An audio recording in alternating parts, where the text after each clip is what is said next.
3 بندے سفر کے لیے نکلے، رات پڑ گئی، ایک پہاڑ میں غار میں انہوں نے پناہ لی کہ رات کا اندھیرا ہے، سفر مشکل ہو گیا ہے، یا رات بسر کرتے ہیں، صبح نکلیں گے۔ تیز بارش، طوفان، آندھی، ایک بڑا سا پتھر اوپر سے لڑکتا ہوا غار کے منہ کے قریب آ گیا۔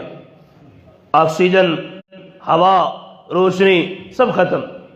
اب اندھیرے میں رستہ بند ہو گیا، کھانے پینے کے لیے کچھ نہیں ہے۔ تینوں انتظار کرنے لگے موت کا کہ یہاں سے نکلنا ممکن نہیں۔ اب ہماری یہاں سے باہر سورج کی روشنی کو دیکھنا ہمارے لیے مقدر میں نہیں ہے، ہماری یہاں جانیں نکلیں گی، ہم نہیں یہاں سے نکل سکتے۔ تینوں میں سے کہنے لگا اس طرح بیٹھنا مناسب نہیں ہے، چلو ایسے کرتے ہیں، اب ایک ہی تو رستہ ہے، اللہ کے سامنے التجا کرتے ہیں، آرزو کرتے ہیں، اور زندگی میں کیا ہوا کوئی بھی نیک عمل جو خالص اللہ کی رضا کے لیے کیا ہے اللہ کے یہاں پیش کرتے ہیں اور التجا کرتے ہیں کہ یا اللہ اپنی رحمت کے ساتھ اس نیک عمل کے بدلے اگر تجھے قبول ہے دنیا کی ہماری یہ مصیبت، اس سے ہمیں نجات عطا فرما۔ نبی صلی اللہ علیہ وسلم نے فرمایا تینوں بندے غار میں پھنس گئے، کہنے لگے اب موت ہے، صرف ایک رستہ باقی، صرف اللہ کو پکارتے ہیں اور زندگی میں کیا وہ کوئی بھی نیک عمل ہے اس کو اللہ کے ہاں پیش کرتے ہیں۔ بھائی ایک ایک کر کے دعا مانگو تینوں۔ ہر انسان اللہ کی رحمت سے اچھا بھی ہوتا ہے، کوئی انسان ایسا نہیں ہے کہ جس میں خامی خامی ہے، خوبی کوئی نہیں، اور کوئی انسان ایسا نہیں نبیوں کے بعد جس میں خوبی خوبیاں ہیں، خامی کوئی نہیں۔ اللہ کے نبی میں کوئی کمی کوتاہی نہیں، لیکن بحیثیت انسان باقی سب لوگوں سے غلطیاں بھی ہوتی ہیں۔ اب ایک ایک کر کے بیٹھ گئے، اللہ سے دعا مانگنے لگے۔ ایک کہتا ہے یا اللہ میں برائی کا ارادہ کرنا چاہتا تھا، جس سے برائی کا ارادہ تھا وہ میرے پاس آ گئی، پیسوں کی ضرورت تھی، جب میں برائی کے قریب پہنچا وہ ڈر گئی، کانپنے لگی۔ اے اللہ میں نے تیری رحمت کے ساتھ تیری رضا کے لیے سوچ میں پڑ گیا، کبھی گناہ کیا نہیں اس نے، زنا کے قریب نہیں گئی تو اتنا ڈر رہی ہے، میں تو اتنا بڑا گناہ گار ہوں، مجھے اس سے زیادہ اللہ سے ڈرنا چاہیے۔ میں نے اس کو پیسے بھی دیے، بیچ دیا۔ اے اللہ اگر میرا یہ عمل قبول ہے تو اپنی رحمت سے ہمیں اس مصیبت سے نجات عطا فرما۔ نبی صلی اللہ علیہ وسلم نے فرمایا وہ پتھر تھوڑا سا سرک گیا، تیز ہوا چلی، جیسے بھی اللہ کا حکم ہوا پتھر سائڈ پہ ہو گیا، روشنی کی کرنیں پھوٹنے لگیں، زندگی کی امید نظر آنے لگی، ہوا اور روشنی کا گزر ہونے لگا، آکسیجن آنے لگی۔ دعا کر کے آنسو صاف کیے۔ یہ دعا بڑی طاقتور ہوتی، آنسو گر رہے ہو، موت سامنے نظر آ رہی ہے، تو پھر جو خلوص سے دعائیں نکلتی ہیں اس خلوص کے کیا کہنے۔ اب یہ سائڈ پہ چلا گیا، دوسرا آیا تنہائی میں اللہ سے بات کر رہا ہے، یا اللہ تو جانتا ہے بکریاں چرا کے گھر میں پہنچتا تھا، سب سے پہلے اپنے ماں باپ کو دودھ پلاتا تھا، سب سے پہلے۔ اے اللہ ایک دن میں کسی چیز کی تلاش میں نکل گیا، دیر ہو گئی، رات گھر میں پہنچا، میرے ماں باپ سو گئے، دودھ نہیں پیا انہوں نے، تو میں دودھ لے کے ان کے قریب کھڑا رہا حتیٰ کہ صبح ہو گئی، بچوں کو نہیں پلایا، پہلے ماں باپ کو دیا، انہوں نے دودھ پیا، پھر بچوں کو پلایا۔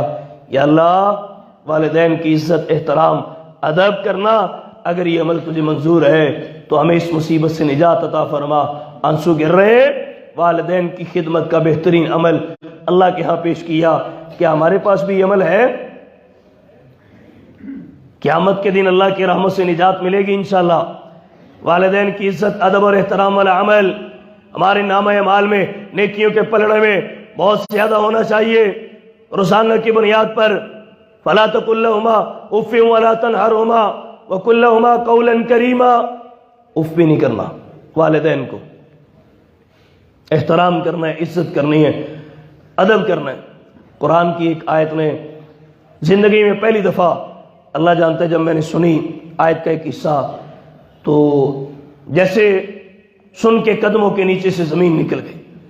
قرآن کہتا ہے حملته امه وهنا على وهن وفصاله في عامين، تیری ماں نے دکھ پر دکھ، درد پہ درد، تکلیف پر تکلیف برداشت کر کے تجھے جنم دیا، پھر 2 سال تجھے دودھ پلایا، انشکر لی ولی والدیک۔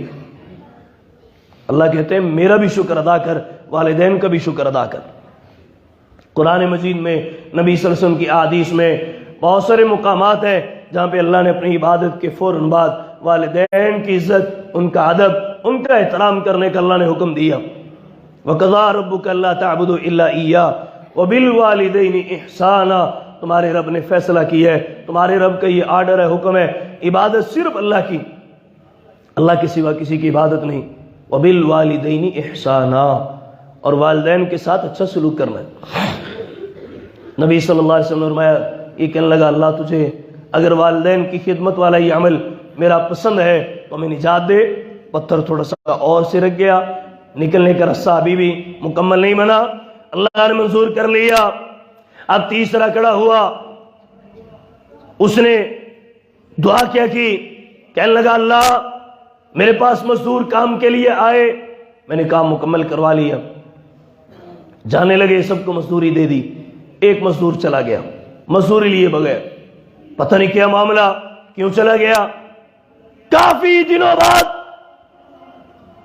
کئی سالوں بعد وہ واپس آیا، مجھ سے اپنی مزدوری کا مطالبہ کرنے لگا، کہنے لگا جی گھر میں بہت فاقے ہیں، کھانے کے لیے کچھ بھی نہیں، دائیں بائیں آگے پیچھے بہت کوشش کی، کچھ بھی نہیں بنا، بس میرے دل میں خیال آیا کہ فلاں وقت میں تیرے پاس مزدوری کرتا تھا اور میں اجرت لیے بغیر چلا گیا، تو میری اجرت وہ دے دے، بچے بھوکے اور پیاسے ہیں، گھر میں کھانے کے لیے کچھ لے جاؤں گا۔ تو اللہ کے نبی صلی اللہ علیہ وسلم فرماتے ہیں، اس نے کہا یا اللہ یہ جو اپنی اجرت مزدوری چھوڑ کر گیا تھا اس کو میں نے بزنس میں لگا دیا، جتنے بھی پیسے تھے، ایک بکری لی یا ایک گائے لی یا ایک اونٹ لیا، جو بھی کیا، اس کے پیسوں کو میں نے بزنس میں لگا دیا، اللہ نے برکت دی، آج اور کل اور پرسوں کچھ اور بڑھتا گیا، اس کی مزدوری کا مال بڑھتا گیا، میں محنت کرتا گیا، یہ مال اتنا زیادہ ہو گیا، اتنا زیادہ ہو گیا، ریوڑ بن گئے، یہ آج کہتا میری مزدوری دو، اے اللہ میں نے اس کو ساتھ لیا، وہ ریوڑ میں لے گیا اور اسے کہا یہ دیکھ یہ اونٹ گائے یہ بکری یہ سب تیرے، کہنے لگا مرے ہوئے کو نہیں مارتے، میں تو پہلے حالات کا ستایا ہوا ایک ایک نوالے کو ترس رہا ہوں، میری زندگی سے مذاق، میری غربت کا مذاق، مجھے میری اجرت دو، بس میرے ساتھ طنز نہ کرو، مذاق نہ کرو، میں تو پہلے اندر سے ٹوٹا ہوا ہوں، کھانے پینے کے لیے کچھ نہیں ہے۔ کہنے لگا یہ میں تیرے ساتھ مذاق نہیں کر رہا، یہ جو کچھ بھی ہے تیرا ہے، یاد کر جب تو اجرت چھوڑ کے چلا گیا میں نے تیرے انہی پیسوں سے اپنے بزنس میں تیرے پیسے انویسٹ کیے، محنت کی، اللہ برکت ڈالتے گئے، تیری ایمانداری، تیرے نیک اعمال اللہ کو پسند آئے، تیرے اس مال میں اللہ نے اتنی برکت دی، یہ سارا کچھ تیرا ہے۔ نبی صلی اللہ علیہ وسلم نے فرمایا، یہ کہنے لگا یا اللہ اس مزدور نے اپنے ریوڑ سے بکریاں اونٹ گائے سب کچھ لیا، ایک بھی نہیں چھوڑا، سارا مال لے کے چلا گیا، اے اللہ اگر میرا یہ عمل پسند ہے تو اپنی رحمت کے ساتھ ہمیں مصیبت سے نجات دے۔ تیز ہوا چلی، یہ پتھر سائڈ پہ ہو گیا، تینوں نکل گئے، زندگی مل گئی، اللہ نے نجات دی۔ جو کسی کا حق نہیں مارتے ان کی دعا رد نہیں ہوتی۔ اب اس نے حق نہیں مارا، اس نے دعا کی، اللہ نے دعا کو منظور کر لیا، اور جو کسی کا حق مارے وہ چاہے بیت اللہ میں جا کے اللہ سے دعائیں کرے، اس کی دعا قبول نہیں ہوتی۔